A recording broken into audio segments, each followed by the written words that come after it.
Nagtatanim na ako ng bawang dito sa container. Ito, bale 2 inches deep ang pagbabaon. At yung pinaka-kuntil o dulo nitong itong dulo ng bawang, siya yung sa taas. Yan ang sa taas.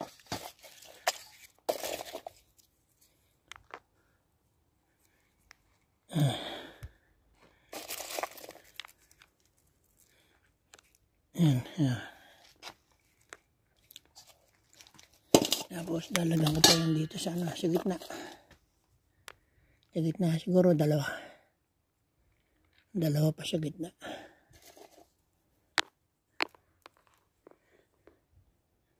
Ayan. Ito, nagtanim na ako dyan ng bawang. Bali 3 hilera yan. Ayan.